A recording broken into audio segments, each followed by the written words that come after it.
Morning all of you. I hope you all are good at your home. जैसा कि आप सभी जानते हैं, हमारा प्रीवियस चैप्टर चल रहा था, दैट्स स्टिल कंटिन्यू। उस चैप्टर का नाम है heat and temperature. Previous classes जो रही है हमारी पार्ट 1, उसके अंदर हमने समझा था कि टेम्परेचर क्या होता है, हीट क्या होता है, इनके बीच में अंतर क्या होता है, डिफरेंसेस देखे थे। हमने देखा था कि जो तापमान को या हीट को नापने की मशीन होती है उसको थर्मामीटर बोलते हैं, और 3 प्रकार के थर्मामीटर होते हैं, 3 kind of thermometer, that the digital thermometer, clinical thermometer and laboratory thermometer, 3 of the thermometers. In thermometer से अधिक अलग अलग प्रकार की चीजें नापी जाती है। पहले हम पढ़ेंगे क्लिनिकल थर्मामीटर के बारे में। इस क्लास में हम तीनों थर्मामीटर का और आगे का कंटेंट को कंप्लीट करेंगे। तो पहला हम टॉपिक लेते हैं क्लिनिकल थर्मामीटर। क्लिनिकल थर्मामीटर क्या होता है, इससे किस चीज को मेजर किया जाता है, कौन से तापमान को नापा जाता है, वो सारी चीजें और इसका स्ट्रक्चर भी हम डिटेलिंग में जानेंगे। तो हम देख लेते हैं यहाँ पे clinical thermometer is used by doctor to the measure the temperature of the human body. सबसे पहले आपको ध्यान ये रखना है कि जो क्लिनिकल थर्मामीटर है वो एक ऐसा थर्मामीटर है जो कि आपकी बॉडी के तापमान को नापने के लिए ही सिर्फ इस्तेमाल किया जाता है। आप ये नहीं कि आपको किसी ऑब्जेक्ट का तापमान नापना है या किसी भी चीज का टेम्परेचर को आपको मेजर करना है तो आप इस थर्मामीटर का इस्तेमाल बिल्कुल नहीं कर सकते। ये थर्मामीटर, क्लिनिकल थर्मामीटर, वो थर्मामीटर होता है जो कि सिर्फ और सिर्फ एक ह्यूमन बॉडी के टेम्परेचर को नापने के लिए ही इस्तेमाल किया जाता है। It marked from the 35 Celsius to 42 Celsius. ये 35 सेल्सियस से, जैसे कि आप यहाँ पे टेम्परेचर का जो थर्मामीटर, ये क्लिनिकल थर्मामीटर का मैंने डायग्राम बनाया है, स्ट्रक्चर तो दिख रहा है आपको, that is the clinical thermometer structure. तो इस प्रकार का कुछ होता है क्लिनिकल थर्मामीटर। और इसका मार्क्ड कहाँ से कहाँ तक होता है, इसका मार्क्ड होता है 35 सेल्सियस टू 42 सेल्सियस। अब आप सोचोगे हमारा तो जब हम जाते हैं तो वहां पे 98 डिग्री से 100 के अबव तक होता है, but that's also the same things. ये दोनों ही एक सेम थिंग है। जैसे कि यहाँ पे सेल्सियस की बात की गई है, ये जैसे कि आप डॉक्टर के पास जाएंगे तो डॉक्टर के पास जो क्लिनिकल थर्मामीटर होता है उसमें बोथ यूनिट्स होते हैं। जैसे कि यहाँ पे सेल्सियस का दिया हुआ है, मैंने सेल्सियस में यूनिट्स क्या बताई आपको, इसका मार्क्ड जो होता है सेल्सियस की यूनिट का वो 35 टू 42 सेल्सियस तक होता है। और फॉरेनहाइट, जिसको फॉरेनहाइट कहा जाता है, फॉरेनहाइट में भी यूनिट्स पाए जाते हैं। जैसे कि अगर मैं फॉरेनहाइट में आपके नॉर्मल टेम्परेचर का जिक्र करूं तो नॉर्मल टेम्परेचर जो होता है वो आपका 98.6 डिग्री सेल्सियस होता है फॉरेनहाइट के अंदर। और अगर मैं बात करूं सेल्सियस के अंदर तो आपका नॉर्मल टेम्परेचर, कभी भी आप सीनियर क्लासेस में जाएंगे या मेडिकल लाइन में जाएंगे तो नॉर्मल टेम्परेचर इन सेल्सियस अगर पूछा जाएगा तो आप बोलेंगे 37 डिग्री सेल्सियस। तो दोनों ही प्रकार की यूनिट्स होती है क्लिनिकल थर्मामीटर के अंदर, फॉरेनहाइट भी होती है और आपका सेल्सियस में भी होती है। तो यहाँ पे it marked from the 35 to 42, मतलब ये थर्मामीटर पूरा बना होता है, उसकी जो मार्किंग होती है वो 35 से लेकर 32 तक होती है। Okay, the normal temperature of healthy body. Normal temperature, एक हेल्दी बॉडी यानी अगर आप स्वस्थ है आपका शरीर तो उसका टेम्परेचर, उसका तापमान कितना होगा, 37 डिग्री सेल्सियस। और वही हम फॉरेनहाइट में बात करें तो 98.6 डिग्री फॉरेनहाइट होगा। अब हम बात करते हैं कि इसकी केयर के लिए हमें क्या क्या करना चाहिए अगर आप थर्मामीटर को यूज कर रहे हैं। देखो बेसिकली यहाँ हम डॉक्टर की तो जिक्र कर ही रहे हैं, डॉक्टर के पास तो थर्मामीटर अवेलेबल होता ही है। उसके अलावा आजकल हर एक घर में नॉर्मल वे में थर्मामीटर को रखा जाता है। तो आपको उसके लिए कौन कौन सी सावधानी बरतनी चाहिए, क्या क्या चीजों को हमें केयर करनी चाहिए, तो यहाँ पे हम समझ लेते हैं केयर ऑफ क्लिनिकल थर्मामीटर का केयर किस प्रकार से किया जाता है। Wash with the clean water, इसको क्लीन वाटर से साफ करना चाहिए आपको। एंड जब भी मतलब पेशेंट को या किसी को भी आप माउथ में उसको 1 मिनट तक रखा जाता है, आप सभी को पता होगा, तो जब आप रखते हैं उसके बाद इसको क्लीन वाटर से साफ करना चाहिए। And dip with antiseptic solution, और इसको जैसे डॉक्टर के पास आपने एक देखा होगा कुछ पॉट टाइप होता है और उसके अंदर वो डाल के रखते हैं, तो उसके अंदर वो क्या होता है, आपको व्हाइट दिखता है and you think about that is a normal water, but that's what's not the normal water. वो नॉर्मल पानी नहीं होता, वो एक एंटीसेप्टिक होता है जिसके अंदर वो डाल के रखते हैं। तो उसको किस में डिप करके रखना चाहिए, उसको एंटीसेप्टिक सॉल्यूशन में डिप करके हमेशा रखना चाहिए, किसको, क्लिनिकल थर्मामीटर को। Before using make sure measure level is below the 35 degree Celsius. जब आप यूज कर रहे हैं, यूज कर यूज करने से पहले उसका लेवल जो होना चाहिए कितना डिग्री सेल्सियस होना चाहिए, 35 डिग्री सेल्सियस से कम होना चाहिए। ठीक है, यूज करने से पहले उसका कितना होना चाहिए, 35 डिग्री सेल्सियस से कम होना चाहिए। While reading don't hold by the bulb. पहले मैं स्ट्रक्चर पहले कंप्लीट करवा देती हूँ, फिर मैं आपको स्ट्रक्चर समझाऊंगी। यहाँ पे बल्ब की बात हुई है तो मैं बल्ब क्लियर कर देती हूँ। ये जो आपको यहाँ पे दिख रहा है आगे, ये क्या है, इसका बल्ब है। यहाँ पे लिखा है मरकरी स्टोर्ड इन बल्ब, इसके अंदर मरकरी स्टोर्ड हुई है, इसको बल्ब कहा जाता है। बेसिकली आपको ध्यान रखना है, दैट इज अ बल्ब। तो यहाँ पर क्या बोला है, वाइल रीडिंग, जैसे कि आपने देखा होगा जब आपके माउथ से वो डॉक्टर थर्मामीटर को निकालते हैं, उस दौरान वो क्या करते हैं, उससे रीडिंग करते हैं, यानी कि वो आपका टेम्परेचर को नापते हैं कि आपका टेम्परेचर आखिर है कितना शरीर का। तो उस टाइम बल्ब से, यानी कि यहाँ से उसकी जो किनारा होता है, यानी बल्ब वाला जो हिस्सा होता है, वहां से टेम्परेचर यानी थर्मामीटर को नहीं होल्ड करना चाहिए, नहीं पकड़ना चाहिए। Do not reading while reading don't hold by the bulb, जब आप रीड कर रहे हो तो उसे बल्ब से नहीं पकड़ना चाहिए। Do not keep in the sun, it can break, इसको सन में यानी सूरज की रोशनी में, सूर्य की रोशनी में नहीं रखना चाहिए। अगर आप सूर्य की रोशनी में थर्मामीटर को रखेंगे वो ब्रेक हो जाएगा, यानी कि टूट जाएगा।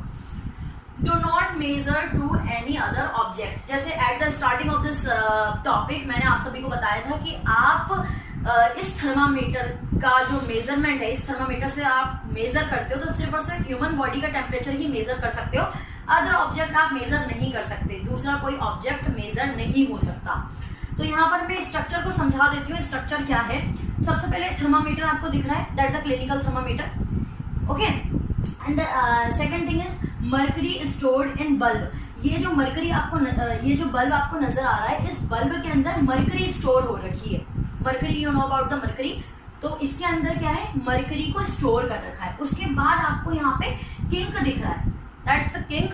अब किंक क्या काम करता है, मरकरी को ऊपर जाने से रोकने का काम करता है, मतलब ये एक स्टॉपर का काम करता है, that's work as the stopper, stopper का वर्क करता है। इसके आगे यहाँ पे येलो कलर की होती है, मैं यहाँ पे येलो कलर तो नहीं दिखा सकती, बट यहाँ पे जो मैंने ये बना रखा है दैट्स द कैपिलरी, इनको कैपिलरीज कहा जाता है, कैपिलरी ट्यूब कहा जाता है, ये पूरी ट्यूब्स है। और यहाँ पे आपको दिख रहा है ये जो मैंने सेल्सियस मेंशन किया है, 35, 36, 37, 38, 39, 40, 41, 42, तो इसका मार्क्ड कहाँ से कहाँ तक होता है, 35 to 42 होता है। तो नेक्स्ट जो हम कंटेन पढ़ेंगे, अभी हमने क्लिनिकल थर्मामीटर को कंप्लीट कर लिया है, नेक्स्ट हमारा डिजिटल थर्मामीटर एंड इस कंटेन में हम डिजिटल थर्मामीटर और लैबोरेटरी थर्मामीटर के बारे में जानेंगे। तो डिजिटल थर्मामीटर से स्टार्ट करते हैं। A digital thermometer is easy to use, ये एक डिजिटल थर्मामीटर की अगर हम बात करें, उसको यूज करना बहुत इजी होता है। क्यों यूज करना इजी होता है, as it display the temperature reading is numerical value, इसका टेम्परेचर रीडिंग जो होता है वो न्यूमेरिकल वैल्यू में एज इट इज शो करता है, इसलिए इसको यूज करना इजी होता है। Numerical value at in the sense of numerical value मतलब नंबरिंग में उसका टेम्परेचर आ जाता है बड़ी आसानी से, इसलिए इसको जो रीड करना है या इसको यूज करना है वो इजी हो जाता है। It does not contain mercury, इसमें मरकरी नहीं होती। कभी भी ध्यान रखना है आपको, ये आपके आगे क्लासेस में भी काफी हद तक काम आएगा कि आपके डिजिटल थर्मामीटर के अंदर जो है वो मरकरी नहीं होती। Hope you understand. It has a plastic body, इसकी जो बॉडी होती है डिजिटल थर्मामीटर की वो प्लास्टिक बॉडी होती है। कैसी बॉडी होती है, प्लास्टिक बॉडी होती है। अब हम बात करते हैं लेबोरेटरी थर्मामीटर की। अगर यूजेस की हम बात कर रहे हैं तो यूज तो एज इट इज वैसे ही होगा जैसे हमने बताया था, जैसे मैंने उसके केयर बताई थी वैसे ही केयर करना होता है हर थर्मामीटर को। लेबोरेटरी थर्मामीटर की अगर हम बात करते हैं तो laboratory thermometer are used in the laboratory, जैसे कि आपको लेबोरेटरी से ही पता चल रहा है कि यहाँ पे लेबोरेटरी में इसका इस्तेमाल किया जाता है। Laboratory thermometer are used in the laboratory to measure the temperature of the object. अब at the starting of this topic हमने डिस्कस किया था कि ऑब्जेक्ट, जैसे कि हम अगर क्लिनिकल थर्मामीटर की बात कर रहे हैं वो तो हमारी बॉडी के टेम्परेचर को बता रहा है, लेकिन अगर किसी ऑब्जेक्ट का टेम्परेचर जानना है, हमें किसी ऑब्जेक्ट का, किसी मैटर का टेम्परेचर जानना है, तो हम कौन से थर्मामीटर का इस्तेमाल करें। तो किसी ऑब्जेक्ट के किसी ऑब्जेक्ट के टेम्परेचर को, उसके तापमान को जानने के लिए हम लेबोरेटरी थर्मामीटर का इस्तेमाल करते हैं। इसको लेबोरेटरी थर्मामीटर से हम ऑब्जेक्ट का तापमान को जान सकते हैं। इसका मार्क्ड कहां से कहां तक होता है लेबोरेटरी थर्मामीटर की अगर हम बात करते हैं तो कहां से कहां तक ये मार्क्ड होता है, तो -10 डिग्री सेल्सियस से 110 डिग्री सेल्सियस तक मार्क्ड होता है। जैसे मैंने उसकी मार्किंग बताई थी आपको 35 टू 42 डिग्री सेल्सियस, वैसे ही अगर हम लेबोरेटरी थर्मामीटर की बात करें तो -10 डिग्री सेल्सियस से लेकर 110 डिग्री सेल्सियस तक, यहाँ पे माइनस है, यहाँ पे माइनस नहीं है, ध्यान रखना है आप सभी को, तो 110 डिग्री सेल्सियस तक मार्क्ड होता है। A laboratory thermometer can be recognized by its long stem. इसको रिकॉग्नाइज, अब मैं आपको रिकॉग्नाइज से रिलेटेड बताती हूँ क्यों इसको रिकॉग्नाइज करने की जरूरत क्यों पड़ती है, क्योंकि इसकी जो थर्मामीटर है वो हूबहू आपका या सिमिलैरिटी जो है वो क्लिनिकल थर्मामीटर से मिलती जुलती है, यानी क्लिनिकल थर्मामीटर और लेबोरेटरी थर्मामीटर देखने में सेम लगते हैं, इसीलिए इसको रिकॉग्नाइज करने के लिए यानी इसको पहचानने के लिए कैसे पहचाना जाता है, इसके लॉन्ग स्टेम से पहचाना जाता है। जो लंबी स्टेम है ना इसकी, यहाँ पे नंबरिंग यहाँ से स्टार्ट हुई है, तो ये लॉन्ग स्टेम जो है उसकी, इससे इसको रिकॉग्नाइज यानी पहचाना जाता है। A laboratory thermometer can be recognise by its long stem, stem के द्वारा पहचाना जाता है with the silver bulb at the end. अंदर यानी कि एट द एंड की बात करें तो उसमें मरकरी था, क्लिनिकल थर्मामीटर में एट द एंड क्या था, बल्ब के अंदर मरकरी था, इसमें बल्ब के अंदर क्या है, सिल्वर है, इसमें बल्ब के अंदर क्या है, सिल्वर है। आई होप ये टॉपिक जो है वो कंप्लीट हो चुका हो। नेक्स्ट टॉपिक हम ट्रांसमिशंस ऑफ हीट देख लेते हैं। अब हमने देखा कि हीट को या टेम्परेचर को नापने के लिए किस किस इंस्ट्रूमेंट का इस्तेमाल करते हैं। अब हम देखेंगे कि ट्रांसमिशन कैसे होता है, मतलब ये इसको ट्रांसमिशन इसका किस प्रकार से होता है ये देख लेते हैं हम। तो 3 वे होता है ट्रांसमिशन का। अभी आपको ऐसा लगेगा कि क्या कंफ्यूजन है, बट जब मैं इनके डाउट्स को पूरा क्लियर करवाऊंगी तो आपको टॉपिक्स क्लियर हो जाएंगे। तो ट्रांसमिशन का यानी कि इसको हीट को पहुंचाने का, एक स्थान से दूसरे स्थान पर पहुंचाने का जो सोर्स होता है उसके नाम क्या क्या होते हैं। एक होता है कंडक्शन, कन्वेक्शन और रेडिएशन। ये 3 मेथड होते हैं जिसके वजह से हीट को एक जगह से दूसरी जगह पर आसानी से पहुंचाया जाता है। पहला हम पढ़ते हैं, पहला इसके अंदर मैं साइंस की लैंग्वेज का भी इस्तेमाल करके आपको समझाऊंगी और लोकल लैंग्वेज के साथ भी समझाऊंगी, जो आप डेली लाइफ में मोरली आप क्लासेस में भी देखते होंगे, उस हिसाब से भी समझाऊंगी। Heat is transmitted from one particle to the other without actual movement of the particle, it's called the conduction. Conduction क्या होता है, देखिए एक एग्जांपल ले लेते हैं, आपके स्कूल का एग्जांपल ले लेते हैं। जैसे सपोज कीजिए कि ये जो तीनों है ना, तीनों के एक एक एग्जांपल में समझाती हूँ कि तीनों में हम क्या बोलने वाले हैं। देखिए अभी आप रिसेंट में आपके एग्जाम्स निकले हैं, अब आप सीनियर क्लासेस में गए हैं, तो एग्जाम के दौरान टीचर 3 तरीके से आपको शीट्स प्रोवाइड कर सकती है। पहला तरीका है कि टीचर्स आगे वाली बेंच पे शीट दे देती है और फिर बोलती है कि आप अपने पिछले वाले बच्चे को पास करो, फिर वो उसके पीछे वाले, फिर वो उसके पीछे वाले, इस तरीके से शीट्स हर एक बच्चे को बिना खड़े हुए हर एक बच्चे को शीट्स मिल जाती है। तो वही आपका कंडक्शन प्रोसेस कहलाता है। ठीक है, कंडक्शन प्रोसेस क्या होता है कि आप अपनी जगह से मूवमेंट नहीं किया है और आपके पास वो चीज उपलब्ध हो गई, दैट्स कॉल्ड कंडक्शन। अब इस लैंग्वेज को ध्यान से सुने, सेम वही बात बोली जा रही है जो मैंने अभी एक्सप्लेन करी है।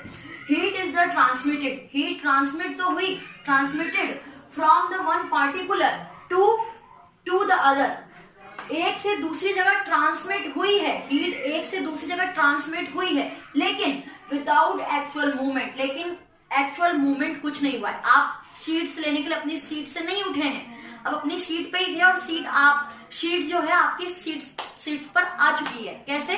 क्योंकि एक बच्चा दूसरे को पास कर रहा है, दूसरा तीसरे को, तीसरा चौथे को, इस तरीके से पास हो रहा है, तो आप अपनी सीट से नहीं उठ रहे हो। उसी तरीके से हीट को बिना एक्चुअल मूवमेंट किए हुए आगे की ओर पास हो जाना वो कंडक्शन कहलाता है। एक बार और रिपीट कर लेते हैं, heat is a transmitted from one particle to the other, एक पार्टिकल से दूसरे पार्टिकल पे ट्रांसमिट होना विदाउट एक्चुअल मूवमेंट, बिना एक्चुअल मूवमेंट के, इस पार्टिकल्स को कहा जाता है कंडक्शन।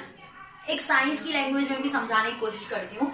ये सपोज कीजिए कि यहाँ पर मैंने एक आपका गैस है ये, ठीक है, चिमनी बोल सकते हो, गैस बोल सकते हो, व्हाटएवर, उसके ऊपर आपने एक लोहे का रॉड पकड़ रखा है, रॉड को पकड़ रखा है। हमने आगे के हिस्से को ए नाम दे दिया, B C D E F, इस तरीके से आपने इनको नाम दे दिए। आगे से लेकर पीछे तक एफ तक नाम दे दिए, A B C D E F, ठीक है। हमने इस वाले हिस्से को क्या कर रखा है, पकड़ रखा है, होल्ड कर रखा है। फिर आपने इसको चिमनी के ऊपर दिखाया है, और जब चिमनी के ऊपर आपने इस रॉड को, जो कि मेटल रॉड है, कौन सी है, मेटल रॉड है, मेटल रॉड को जब पकड़ रखा है तो पहले हीट यहाँ पास होगी, फिर आगे आगे आगे आगे हीट ऐसे करके पूरे मेटल पे पास हो जाएगी। लेकिन क्या आपको इसको घुमाना फिराने की जरूरत पड़ी? वो A B C D E F, जैसे आप शीट्स आपकी क्लासमेट को शीट्स पास कर देते हैं, वैसे ही ये क्या है, हीट इसके आगे आगे आगे A B C D F तक पास हो गई बिना किसी एक्चुअल मूवमेंट के। इसको क्या कहा जाता है, कंडक्शन कहा जाता है। ओके, नेक्स्ट हमारा क्या है, नेक्स्ट हमारा कन्वेक्शन, नेक्स्ट हमारा कन्वेक्शन। अब यहाँ पे दूसरा आपके क्लास का एग्जांपल ले लेते हैं कि आपको एक तरह तो टीचर ने कैसे शीट पास करी, शीट्स पास करने के लिए उन्होंने शीट्स आगे वाले बच्चों को दे दी, और आगे वाले बच्चों ने एक एक एक एक करके पीछे पीछे पीछे पास करते गए। दूसरा तरीका क्या है कि टीचर अपनी डेस्क पे बैठी हुई है, अपने सीट पे बैठी है, और टीचर ने कहा है रोल नंबर के हिसाब से आप खुद आइए और एक एक करके शीट लेकर जाइए, ठीक है। तो इसमें क्या हुआ है, आपको सीट्स अपनी सीट से उठकर लेकर जाना पड़ेगा, मतलब यहाँ पे आपको मूवमेंट करना पड़ रहा है, तो वही एक्चुअल में कन्वेक्शन कहलाता है। एक बार इसकी डेफिनेशन को देख लेते हैं और क्लियर हो जाएगा आपको। This mode in which each particle receive heat, वो मोड जिसमें हर एक पार्टिकल हीट को रिसीव करता है, मूव अप, उसको लेकिन मूव करना पड़ता है, मूव अप एंड मेक वे, उसको एक रास्ता बनाना पड़ता है, मूव उठना पड़ता है, रास्ता बनाना पड़ता है, way for the surrounding. Liquid to receive heat is called, जब लिक्विड अपना रास्ता बनाती है उसको कहा जाता है कन्वेक्शन। अब यहाँ पे एक मैंने आपको स्कूल का एग्जांपल दे दिया, यहीं पर मैं आपको दूसरा आपका साइंस के लॉजिकली एक एग्जांपल दे देती हूँ। जैसे सपोज कीजिए कि ये सेम हमने चिमनी यहाँ पर बनाई है, ये यहाँ पे जो गैस होती है, चिमनी होती है, जो आप चूल्हे पे खाना बनाते हैं, वो बेसिकली आपका कितना हिस्सा घेरती है, इतना हिस्सा घेरती है। लेकिन आप उस पर कभी इतना बड़ा पतीला जैसे हलवाई वगैरह इतना ही बड़ा पतीला रखते हैं, कभी छोटा रखते हैं, कभी छोटा, है ना, लार्ज भी होता है, स्मॉल भी होता है। तो गैस इतनी जगह घेर रही है, बट आपने सपोज कीजिए पानी का पतीला जो है, या आप बोल सकते हो कुछ आपने मेटल का जो है पतीला कुछ इतना बड़ा रख रखा है, ठीक है। तो लिक्विड फॉर्म में पहले आपका पानी यहाँ का गर्म होगा, ऐसा नहीं है कि आपने चढ़ाया और पूरा पानी एकदम से गर्म खौल गया, नहीं। तो पहले वो जो पार्टिकल गर्म हो जाते हैं वो मूव अप होते हैं, साइड होते हैं, दूसरे पार्टिकल आते हैं वो गर्म होते हैं, फिर दूसरे पार्टिकल आते हैं वो गर्म होते हैं, ऐसे कर करके पूरा पानी जो है वो गर्म हो जाता है। इसमें वो मेथड जिसमें आपको अपना रास्ता खुद बनाते हुए आगे बढ़ना होता है, उसको कहा जाता है कन्वेक्शन। एक बार और रिपीट कर लेते हैं लाइन को। This mode in which each particle receive heat, हर एक पार्टिकल हीट को रिसीव तो करता है, लेकिन move up and make way, move up करता है, आगे की ओर बढ़ता है और एक रास्ता बनाता है, make way for the surrounding, surrounding से एक रास्ता बनाता है। Liquid to receive heat is called, liquid इससे हीट रिसीव करता है और उसको कन्वेक्शन कहा जाता है, ठीक है। जैसे आपको पता है कि वाटर भी गुड कंडक्टर में आता है, ठीक है, एक मेटल भी गुड कंडक्टर में आता है, ओके। नेक्स्ट है आपका द मोड ऑफ, अब आपका रेडिएशन बोला जा रहा है। रेडिएशन में पहले स्कूल का एग्जांपल ले लेते हैं हम। स्कूल पहले में मैंने आपको क्या बताया कि टीचर ने एक बच्चे को शीट पास करी और उसने सबको बेंच पे ही बैठे बैठे, पीछे वाले को, फिर उससे पीछे वाले को, फिर उससे पीछे वाले को, दैट्स कंडक्शन, ओके। उसमें एक में टीचर अपनी सीट पर है और बच्चे आ रहे हैं और सीट लेकर जा रहे हैं, वो क्या है आपका कन्वेक्शन, उसमें बच्चे खुद आ रहे हैं। और नेक्स्ट है आपका रेडिएशन, जो कि लास्ट वन है रेडिएशन। रेडिएशन का क्या मतलब होता है? तो रेडिएशन के अंदर क्या है कि टीचर खुद जाएगी और हर एक सीट पर हर एक बच्चे को शीट प्रोवाइड करेगी, वो आपका रेडिएशन कहलाता है। अगर मैं स्कूल की लैंग्वेज में समझाऊं तो उसी तरीके से इसका पढ़ लेते हैं डेफिनेशन, फिर और क्लियर हो जाएगा। The mode of transmission of the energy, वो मोड जिसमें एनर्जी ट्रांसमिशन होती है from one particle to other without movement. एक पार्टिकल से दूसरे पार्टिकल तक तो होती है, लेकिन विदाउट मूवमेंट ऑफ पार्टिकल, जो पार्टिकल है उसका मूवमेंट कुछ नहीं होता। जैसे कि जब टीचर ने आपको शीट दी तो आपका तो कोई मूवमेंट ही नहीं हुआ, आपने कुछ नहीं किया, टीचर आई है और आप सभी को सीट उन्होंने प्रोवाइड करी है। तो विदाउट मूवमेंट ऑफ पार्टिकल, बिना पार्टिकल के मूवमेंट के उसको वो एनर्जी मिल जाती है, उसको कहा जाता है रेडिएशन। ध्यान समझना है, जब आपको बिना आपके मूवमेंट के आपको वो एनर्जी मिल जाए, मतलब आपको शीट्स मिल गई, वो क्या कहलाएगा? रेडिएशन। इसका एक छोटा सा एग्जांपल है सूरज की रोशनी। सूर्य की रोशनी, आप कहीं पर भी हैं, सूर्य की रोशनी के लिए आपको जाना नहीं पड़ता। सूर्य की रोशनी पेड़ों पे, पौधों पे, आप पर पूरी, ये केमिकली वे में या साइंटिफिकली इसका जो साइंस के वे में जो एग्जांपल है वो यही है। सूर्य की रोशनी जो है उसको रेडिएशन कहा जाता है। वो मोड ऑफ एनर्जी जो कि आपकी ट्रांसफर होती है एक से दूसरे पर विदाउट मूवमेंट ऑफ पार्टिकल। आपको मूवमेंट नहीं करना पड़ता, पार्टिकल को मूवमेंट नहीं करना पड़ता। Of this medium called the radiation, उसको क्या कहा जाता है? रेडिएशन। इसका एग्जाम्पल सूर्य की रोशनी को हम बोल सकते हैं। ये आपका कंटेंट कंप्लीट हो चुका है तीनों, कि किस प्रकार से हीट जो है ट्रांसमिशन होता है उसका। यहाँ हम लास्ट टॉपिक को कंप्लीट कर लेते हैं। कुछ इंपॉर्टेंट पॉइंट्स और कुछ एक्टिविटी से आपको ये चैप्टर जो है पूरा कंप्लीट हो जाएगा।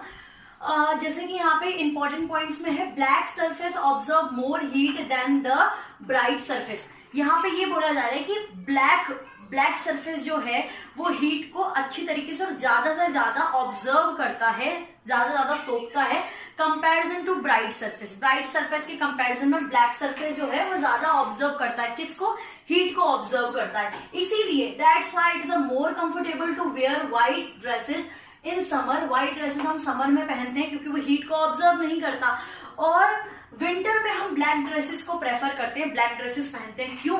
क्योंकि ब्लैक ड्रेसेस जो है हीट को ऑब्जर्व करता है। और विंटर में हमें किस चीज की जरूरत होती है? हमें विंटर में जरूरत होती है हीट्स की, हमें विंटर में जरूरत होती है हीट्स की।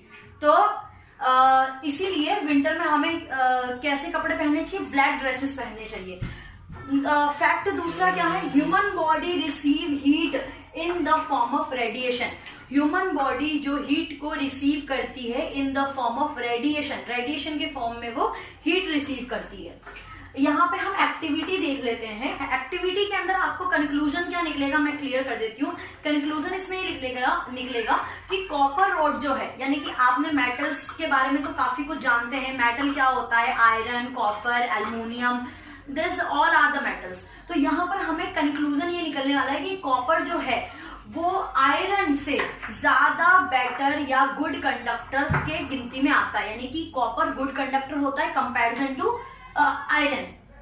तो किस तरीके से? यहाँ पर सबसे पहले आपके डायग्राम के थ्रू क्या बताया जा रहा है? डायग्राम अगर आपको नजर आ रहा है तो सबसे बीच में सेंटर में क्या है? चिमनी है, जिसमें से यहाँ पर फ्लेम यानी कि आग निकल रही है।